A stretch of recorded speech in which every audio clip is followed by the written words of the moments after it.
Hello friends, welcome to Preethi channel. இன்றைக்கி என்ன ரெசிபின்னு பார்த்தீங்கன்னா, ரொம்பவே சிம்பிளாக டேஸ்டியான அரைச்சி விட்ட கருப்பு கொண்டக்கடலை குழம்பு தாங்க செய்ய போகிறேன். இது சுட சாதத்தோடு வச்சு சாப்பிட்டிங்கன்னா டேஸ்ட்டு ரொம்ப சூப்பராக இருக்குங்க. இது கூட பார்த்தீங்கன்னா தயிர் வறுத்தல் வச்சுருக்கேங்க. இதுக்கு எந்த சைடிஷும் தேவை கிடையாது. வறுத்தல் அப்பளம் ஏதாவது ஒன்று இருந்தால் போதும், சூப்பராக இருக்குங்க. வாங்க இந்த கருப்பு கொண்டக்கடலை குழம்பை எப்படி செய்யலான்றதை பார்த்துடலாம்.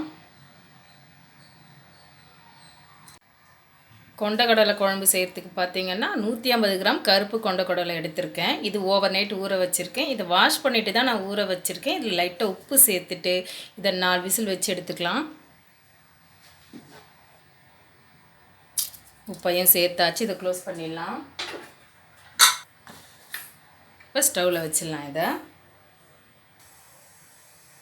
கொண்டக்கடலை விசில் வர டைமில் இதுக்கு ஒரு மசாலா அரைச்சிக்கலாம்.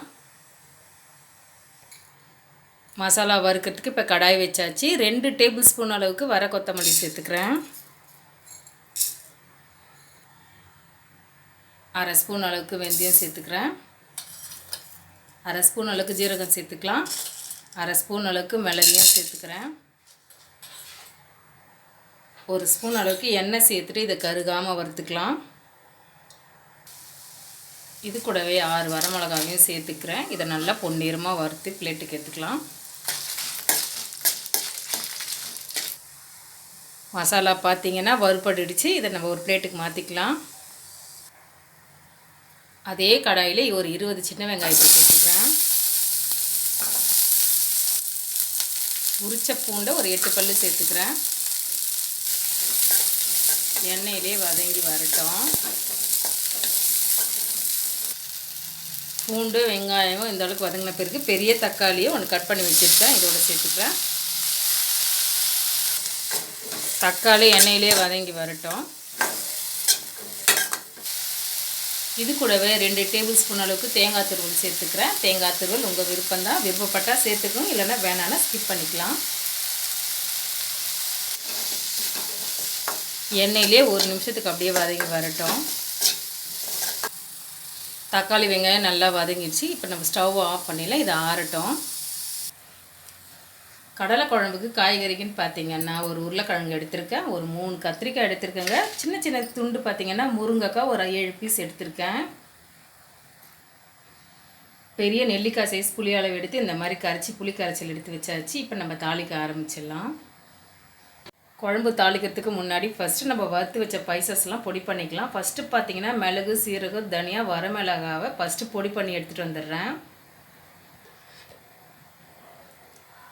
இந்த அளவுக்கு பொடி பண்ண பிறகு வதக்கி வச்சுருக்க வெங்காயம் தக்காளி இதோட சேர்த்துக்கலாம். வெங்காயம் தக்காளி ஜாரில் சேர்த்துட்டு கொஞ்சமாக தண்ணி சேர்த்து இதை பேஸ்ட்டு மாதிரி அரைச்சி எடுத்துகிட்டு வந்துடுறேன். இந்த அளவுக்கு ஃபைன் பேஸ்ட்டாக அரைச்சி எடுத்துட்டேன். குழம்பு தாளிக்க ஸ்டவ் ஆன் பண்ணி கடாய் வச்சுட்டேன். தேவையான அளவுக்கு நம்ம எண்ணெயை சேர்த்துக்கலாம். கடலை பார்த்திங்கன்னா 4 விசில் வந்து நல்லா ஜம்முன்னு வெந்து வந்துடுச்சுங்க. எண்ணெய் சூடாயிடுச்சு. 1 ஸ்பூன் அளவுக்கு கடுகு சேர்த்துக்கிறேன். 1/2 ஸ்பூன் அளவுக்கு வெந்தயத்தையும் சேர்த்துக்கிறேன். இந்த மாதிரி வெந்தயம் சேர்த்து கடலை குழம்பு செய்யும்போது டேஸ்ட்டு சூப்பராக இருக்கும். கடுகு பொரிஞ்சு வந்த பிறகு சின்ன வெங்காயத்தை 10 சின்ன வெங்காயம் பொடியாக கட் பண்ணி சேர்த்துருக்கேன். இது கூடவே ஃப்ரெஷ்ஷான கருவேப்பிலையும் நம்ம சேர்த்துக்கலாம். ஒரு 10 பல்லு பூண்டை சேர்த்துக்கிறேன். 2 பச்சை மிளகாவை கட் பண்ணிவிட்டு சேர்த்துக்கிறேன். நல்ல ஃப்ளேவருக்காக நல்லாயிருக்கும். வெங்காயம் பூண்டெல்லாம் இந்த அளவுக்கு வதங்கி வந்த பிறகு 1 ஸ்பூன் அளவுக்கு காஷ்மீரி சில்லி சேர்த்துக்கிறேன் கலருக்காக. எண்ணெயிலே இதை அப்படியே 1 நிமிஷத்துக்கு வதக்கி விட்டுக்கலாம். 1 நிமிஷம் வதங்கி வந்த பிறகு அரைச்சி வச்சுருக்க பேஸ்ட்டை இதோட சேர்த்துக்கிறேன்.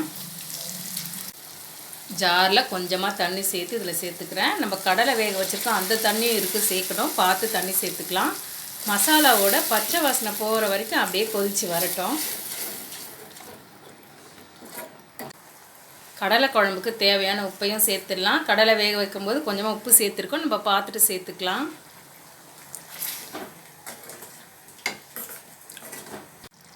இது கூடவே கரைச்சி வச்சுருக்க புளி தண்ணியை நம்ம சேர்த்துக்கலாம். 2 சேர்ந்து நல்லா கொதித்து வரட்டும். மசாலாவோட பச்சை வாசனை போகிற வரைக்கும் நல்லா கொதித்து வந்துடுச்சு. இப்போ வேக வச்சுருக்க கொண்டக்கடலையை அதில் சேர்த்துக்கிறேன்.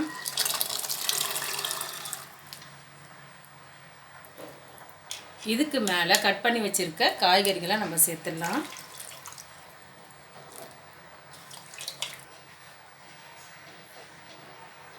காய்கறிகள்லாம் அப்படியே வெந்து வரட்ட நம்ம ஒரு தட்டை போட்டு க்ளோஸ் பண்ணிடலாம்.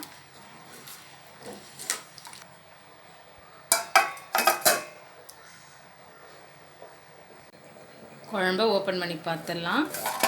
குழம்பு கொதித்து பார்த்திங்கன்னா எண்ணெய்லாம் பிரிஞ்சு மேலே வந்துடுச்சிங்க. குழம்பு சூப்பராக ரெடி ஆகிடுச்சு. இதுக்கு மேலே நம்ம கொஞ்சமாக கொத்தமல்லியை தூவிக்கலாம். பேச்சுலர்ஸ்லாம் பார்த்திங்கன்னா காய்கறி இல்லைன்னா கூட இதே மெத்தட்லேயே நம்ம கொண்டக்கடலை மட்டும் வச்சு செஞ்சுக்கலாம். ரொம்பவும் சூப்பராக இருக்குங்க. அவ்வளோதாங்க, ரொம்பவே சிம்பிளாக கடலை குழம்பு ரெடி ஆயிடுச்சு. நீங்களும் இதே போல் ட்ரை பண்ணி பாருங்கள். இந்த வீடியோ உங்களுக்கு பிடிச்சா லைக் பண்ணுங்கள், ஷேர் பண்ணுங்கள், சப்ஸ்கிரைப் பண்ணிக்கோங்க. தேங்க்ஸ் ஃபார் வாட்சிங்.